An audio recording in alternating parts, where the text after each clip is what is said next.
qu'est-ce qu'un faux chrétien? Donc dans une autre vidéo, nous avons vu qu'est-ce qu'un chrétien, donc une personne sauvée. Maintenant, nous allons voir qu'est-ce qu'un faux chrétien. Et donc simplement, un faux chrétien est une personne donc qui n'est pas sauvée, une personne non sauvée. Et donc cette personne-là n'est pas sauvée. Pourquoi? Tout simplement parce que cette personne-là croit en ses bonnes œuvres, croit en ses bonnes actions, croit en lui-même, croit qu'il est son propre sauveur. Donc a foi en lui-même pour être sauvé et non avoir foi en le sauveur Jésus-Christ. Donc simplement cette personne-là dit tout simplement qu'il n'a pas besoin de Jésus-Christ pour être sauvé. Ou tout simplement cette personne-là croit en la foi plus les œuvres pour être sauvé. Que donc tout simplement il mélange la foi plus les œuvres pour être sauvé. Or le salut est par la foi seule en Jésus-Christ, non des œuvres. Il est dit, car par grâce vous êtes sauvés par le moyen de la foi, et cela pas de vous-même, c'est le don de Dieu. Non des œuvres, afin que personne ne se vante. Il est dit, par conséquent, nous concluons qu'un homme est justifié par la foi, sans les actions de la loi. Il est dit, mais à celui qui n'œuvre pas, mais croit en celui qui justifie le pécheur, sa foi lui est imputée à justice.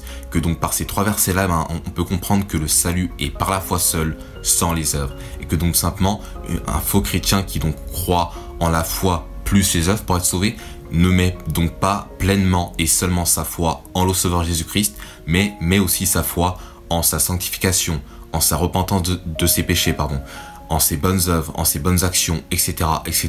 Et que donc simplement, cette personne-là n'est pas sauvée. Pourquoi? Parce qu'il ne met pas toute sa foi pleinement et seulement en le Sauveur Jésus-Christ pour être sauvé, mais met sa foi en lui-même alors, ou en ses bonnes œuvres, etc., etc. Un faux chrétien croit aussi que l'on peut perdre son salut, et que donc simplement, il ne croit pas en la sécurité éternelle, ou donc en la vie éternelle. Donc le fait que Jésus-Christ dit maintes fois, en vérité, je vous le dis, celui qui croit en moi a la vie éternelle, que quiconque vit et croit en moi ne mourra jamais. Crois-tu cela, etc., etc.